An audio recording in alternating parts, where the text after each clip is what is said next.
Welcome back, everyone. I just wanted to quickly touch on a subject today that sort of bothers me quite a bit. Why on earth do they not teach our children at school about finances? This is a subject that you're going to need to understand every single day of your life going forward. It's probably the most important thing that they could teach at school. They're teaching RE and they're teaching history and geography, which is all very important, but I've not used any of that since I left school personally. I'm talking about they need to teach kids about interest rates, buying an asset versus a liability, mortgage rates, the costs, inflations, all that sort of stuff, investing, but they seem to avoid it. Now, my theory for them avoiding it is because I believe that they want to keep us poor or without money. I mean, look, you've only got to look at the way the government have been running the countries, in the last few governments. I'm not just talking about the people that are in power now. I'm talking about, the cost of living has gone up so dramatically now that just having one parent going out to work and another parent raising the kids is now a bit of a rarity. I mean, there is a huge pressure on the households now. Everyone's utilities have rocketed. I mean, they may have had a mortgage, which they took out a few years ago when interest rates were very, very low. That could have been 500 quid a month. Now that's gone up to possibly 1,500 quid a month. I mean, that's a threefold increase, to where do you find this extra money? Taxes have gone up. I mean, look, you go to work. Let's give you a scenario. You go to work and you earn, let's say, £2,000 a month. Then out of that £2,000 a month, you have your tax come out of it. Then you have national insurance come out of it, deduction. Then you go and have to put petrol in your car, 100 quid in your car, and 70% of that is tax, another tax. You've got your council tax that you have to pay every month, 150 to 500 quid a month, depending on where you live, how you live. You've got your utilities, which has got VAT on top. You've got insurances, which have got insurance premium tax on top. All these things, TV license is a tax. I mean, whatever way you look at it. You've got loads of little stealth taxes that they bring in. Your car tax, I mean, for argument's sake, if you now own a car, I believe if it's in excess of £40,000 when it was new, you have to pay like a 1,500 quid surcharge for the first year, and that reduces down. And when it's 6 years old, you get back to the normal tax band. But all these things are there to detach you from your hard-earned money. If at the end of paying all those bills out of your £2,000 income, you've got any money left, you might want to go out for a family meal with yourself, your wife and your kids or whatever, or just you and your wife on a date night. You're paying VAT on your bill there as well. I just think that the government's pure goal is to keep you poor. They keep you under their control, fearful that, things are going to get out of control if you vote for somebody else. So they want you to go to work. They want you to swap your time for money, and then they want loads of that money in their pocket, basically. So you're working for them in effect. Even when, you might have scrimped and scraped your whole life to buy your house and pay your mortgage. I mean, if you have £100,000 house, I mean, wouldn't that be lovely now to get £100,000 house? But let's just work on round figures. If you had £100,000 house, by the time you end up with your mortgage that you pay it off, you probably paid the best part of £300,000 for that house. Then when you go to sell it, at the end of the day, if you sell your £100,000 house for £300,000, have you really made anything? You haven't really, because you've spent years and years of your life fighting to pay your mortgage off, and then possibly you come to sell it in the future where everything else has gone up, and you haven't really made an awful lot of money. If you're going to move house, if you've bought it at 100, sold it at 300, everyone else that you're buying the next house from has done the same thing. So the house that you're buying has also gone up. But with taxes, I mean, there is little ways that you can fight back to get a little bit more of your wealth back in your pocket. I mean, if you smoke, for instance, I think it's about 17, 18 quid a packet today. So it's very easy for someone that smokes 20, 25 a day to go through 20 quid a day. Well, 20 quid a day is 600 quid a month, or almost £10,000 a year. Now, that £10,000 a year, I know that people can't just quit smoking like that. I understand it's an addiction. I understand it's very difficult.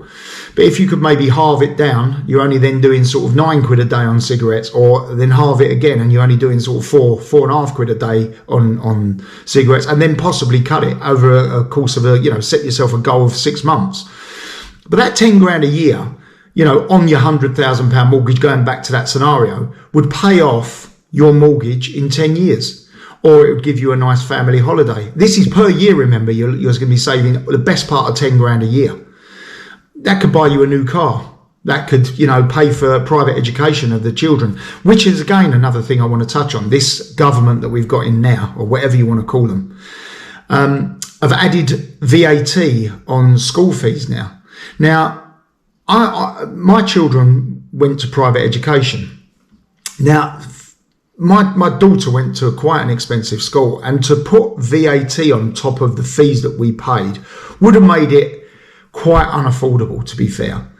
Now, a lot of people out there are going to go, well, if you can afford to send your kids to private school, you can afford to pay the VAT on it. Well, yeah, you possibly can. Maybe you can, maybe you can't. There's an awful lot of people that send their children to private school and actually just sort of cut back on other things. They don't go on a family holiday. They do drive an older car. They work extra hours just to put their kids through private education. And then to be VAT on top of that, when you're doing the government a favour in the first place, you're taking a child out of the system. So you're taking a child and giving a space to everyone else in the public school, sector.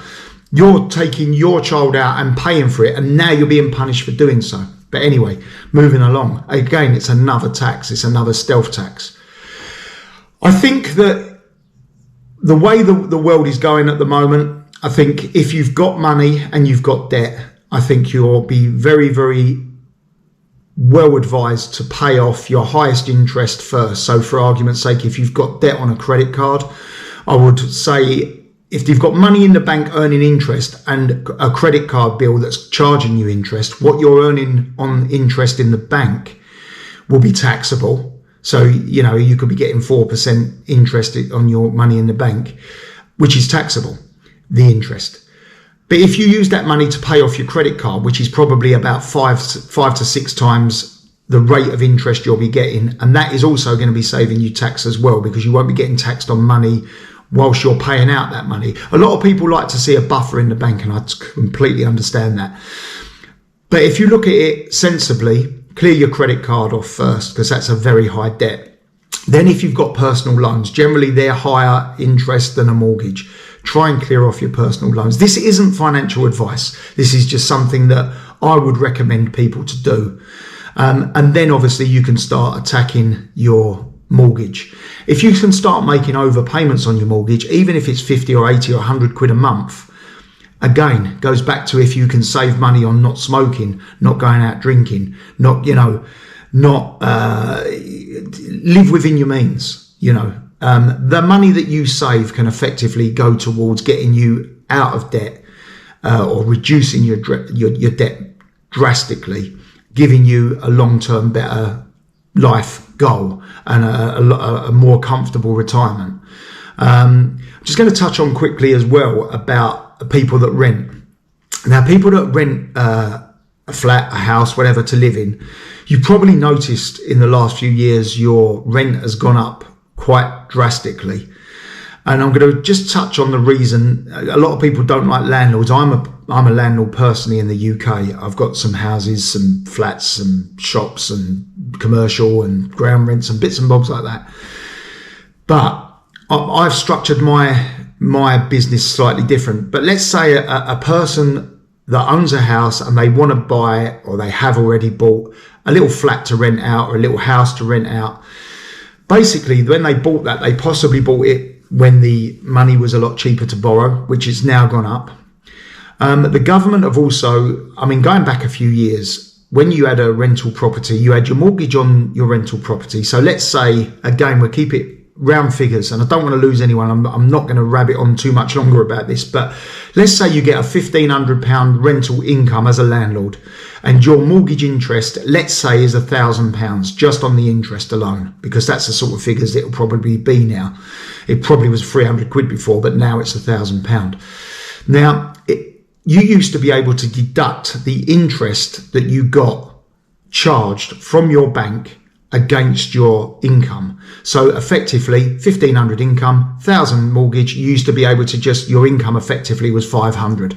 Then out of that 500, you would take things away like gas safety certificate, maintenance, insurance, stuff like that. So you probably ended up paying about £350 worth of taxable income. You actually got taxed on 350 quid. Now the government have brought in all these new legislations. So you now need a gas safety certificate every year, an electrical safety certificate, an energy performance certificate, a letting license, which I phoned up and asked what the letting license is for, and I was blatantly told, it's just, you got to pay it. I said, well, what are you going to do for that? Are you going to go around and check the property? Probably not, but you got to pay it. So I think they're about 800-900 quid. So this is all another load of money that the landlord that owns the property has got to pay. But also now, bear in mind, we go back to the interest rate. The government now, and not this government, in fairness to this government, it was the previous government, and it might have even been the previous government to that, but I don't know. But you used to be able to deduct your £1,000 interest, because that's what you're paying out. You're not getting, your mortgage is not coming down. This is interest only against your taxes. Now you can only offset 20% of that £1,000.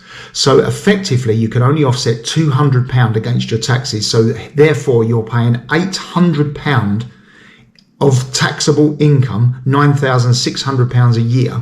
I'm just on that scenario at 40%. And you haven't earned that £9,600 a year because you've still paid it out, but you're getting no allowances for it. And that is the cost to you for renting out the property. I'm just explaining briefly why the property prices have gone up. So the rental prices have gone up so much. Now, also, the government have got the audacity to turn around and say that there's a housing crisis at the moment. Well, I mean, of course there's a housing crisis because their policies have put off the private landlord from buying a buy-to-let investment and people being able to rent it. Hence why, again, it pushes the prices up because no one's entering the market now as a new business. So what they're doing now, effectively, has ruled out any new people coming into the buy-to-let market, which then means that there's not as many properties available, which then means the properties that are available, where you used to have 5 people come around and view it and 1 would take it, you've now got 50 to 100 people come around to view it and 50 people want that property. So of course that's the whole thing is supply and demand. So it's, again, these are all the reasons that the rentals have all gone up. And unfortunately, the buck again stops at the government and how they've treated the landlord. They've destroyed the buy-to-let industry. It's just a couple of things I wanted to talk to you about today. As I say, I won't rabbit onto it too much. Let me know what you think.